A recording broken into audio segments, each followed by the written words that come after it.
They thought I was just another specimen, another fragile animal to prod, dissect, and display. The lecture hall around me was vast and alien, its walls pulsing faintly with some kind of bioluminescent energy that made the air shimmer like water. Rows of insectoid students clicked their mandibles in rhythm, their pens scraping across living tablets that absorbed every note with a faint hiss. I sat in the back row, wrists bound in restraints that felt more ceremonial than practical, thin bands of metal that hadn't even been tightened properly. It was almost insulting. At the front of the chamber, elevated on a platform of black glass, the alien professor stood tall, forearms moving with mechanical precision. A holographic image of a human body rotated above its head, stripped bare of skin and dignity, muscles and bones gleaming under harsh light.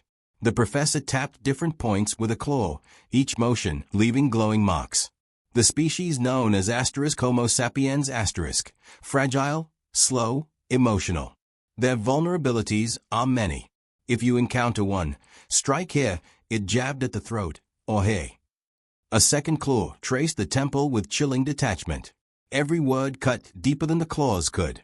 Around me, the alien students leaned forward eagerly, their compound eyes catching the hologram's glow. They were studying how to kill me, how to erase the species I belonged to as if we were nothing but pests. I clenched my jaw, fighting the urge to speak. They didn't know that I understood every syllable. They didn't know that one of their examples was listening, memorizing, waiting. The others, my fellow captives, kept their heads bowed, some trembling, some broken already. But I couldn't bow. Not here. Not now. My father's words echoed in my skull.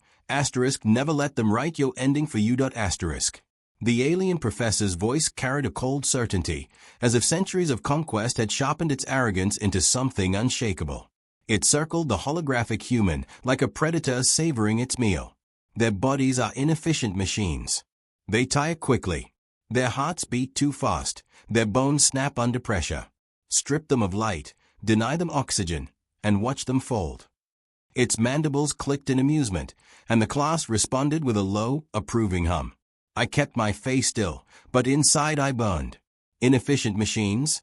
My ancestors had crossed oceans in wooden ships, fought through firestorms of steel, clawed their way out of extinction-level winters. I thought of the stories my grandmother told me, of cities reduced to ash and rebuilt again, of soldiers fighting with nothing but rusting rifles and stubborn hope. And yet here, under alien lights, we were cold weak. The other humans around me believed it. Their shoulders sagged lower with every word, as if the lecture was not just about anatomy, but about stripping away our last defenses. I saw tears glint on a young woman's cheek. An older man beside me stared at the floor with hollow eyes. They were accepting the lie, folding themselves into the narrative that we were fragile prey. I wanted to shake them, to scream at them. Yes, our bodies break. Yes, we bleed. But that isn't the whole story. The professor mistook scars for weaknesses. It mistook pain for surrender. I clenched my fists until the restraints dug into my skin. My father's voice came back, steady as stone. Fear doesn't end us, it sharpens us. Remember that. If they wanted to lecture on fragility, fine. But they were about to learn how dangerous fragile things become when cornered. The professor's words echoed in the chamber like a sentence being carved into stone. Always remember, it hissed, each syllable sharp with authority. Once a human is isolated, they are powerless. Without their tribes, without their machines, they collapse into panic. Its forearms spread wide, as though the declaration was some divine truth to be worshipped. The insectoid students clicked their mandibles in unison, a chorus of approval. That was the moment something inside me snapped. The silence in the room was suffocating, broken only by the faint hum of the hologram's rotating model. My heart pounded, a drumbeat that seemed to rise against the professor's words. Powerless? Isolated? They didn't know what isolation meant to us.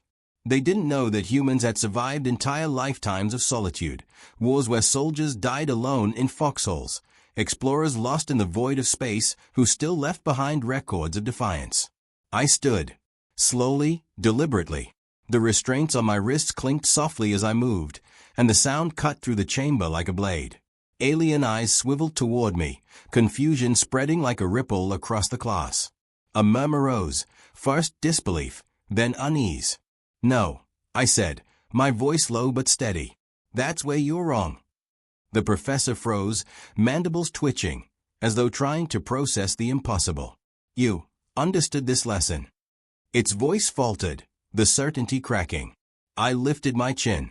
"Every word. And now I'll give you *1. The restraints slid off my wrists.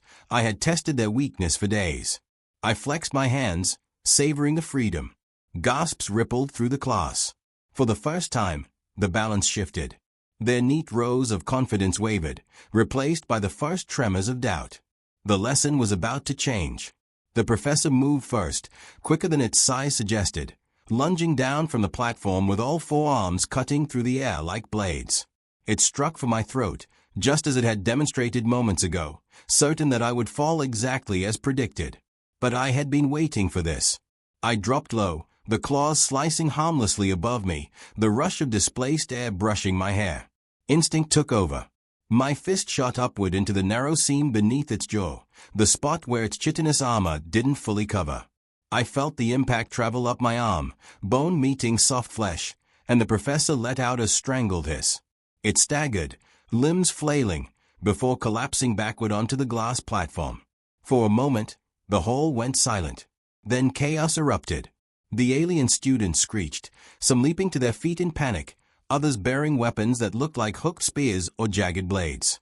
They weren't warriors, but fear could make anyone dangerous.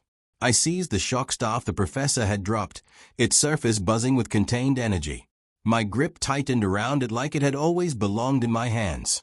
I spun it once, feeling the balance, the hum of power coursing through it.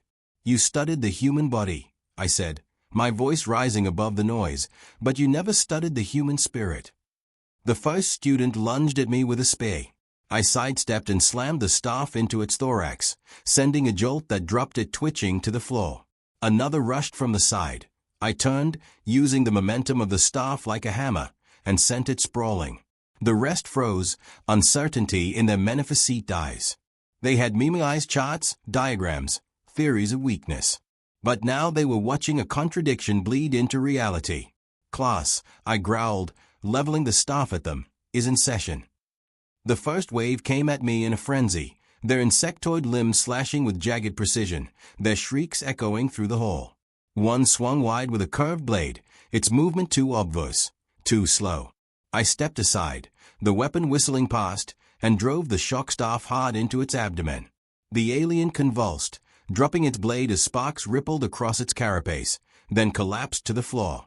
Another darted forward with surprising speed, mandibles gnashing. I turned the staff in my grip and hurled it like a spear. The weapon flew true, slamming through the thinner plating of its chest and pinning it against the wall in a violent burst of light. Gasps erupted around me. For a heartbeat, none of them moved. They had been told humans were prey. Now they saw prey strike back. Behind me, I heard the faint rattle of chains. I glanced back to see the other humans lifting their heads. For the first time since our capture, there was something dangerous burning in their eyes. Belief. Hope. "Get up!" I shouted, my voice cutting through the panic. "They think we're fragile. Show them we're not." The words ignited them. One by one, men and women began wrenching against their restraints. Metal screeched. Some bled from the effort, but they didn't stop. With every clang of snapping steel, the balance shifted. The aliens faltered, hesitation creeping into their movements. Then the humans surged forward, unarmed, exhausted, but furious. They tackled their captors, tore weapons from their claws, fought with teeth and fists and sheer desperation. The lecture hall became a storm. And for the first time, we weren't just surviving. We were fighting back. The tide, unstoppable now, had turned. The alarms began to scream, a piercing wail that painted the walls red with pulsing emergency light. The once orderly lecture hall had transformed into chaos. Alien students scrambled in every direction, their mandibles clattering in fear as the humans pressed forward with stolen weapons and bare hands. The professor, once so sure of its authority, now lay sprawled across the platform, its mandibles cracked and twitching as it tried to crawl away. Its lesson lay in ruins, shattered along with its pride. I stood in the center of it all, chest heaving, blood dripping from my knuckles where bone had met chitin too many times. Around me, the others gathered, no longer prisoners but warriors reborn in the heat of defiance. Some clutched spears torn from alien hands, others brandished makeshift blades cut from restraints. None of us looked broken anymore. "Remember this day," I told them, my voice rough but steady, carrying above the alarms. They tried to teach others how to kill us. But instead, we taught them what happens when a human fights back. The words sank in. Shoulders squared. Eyes hardened. Feet turned into something sharper. Resolve. A young man near me, still bleeding from a cut across his cheek, nodded fiercely. A woman who moments ago had wept in silence now held a weapon like she'd been born with it. The aliens had expected compliance, submission, easy prey. Instead, they had created an uprising. I looked down at the unconscious professor, its limbs twitching weakly. It had thought of us as fragile creatures defined by our weaknesses. But in the wreckage of its classroom, among the bodies of its students, a new truth had been carved into history. The lesson had been revised, and the war was only beginning. We poured out of the lecture hall like a tidal wave, weapons in hand and adrenaline coursing through our veins.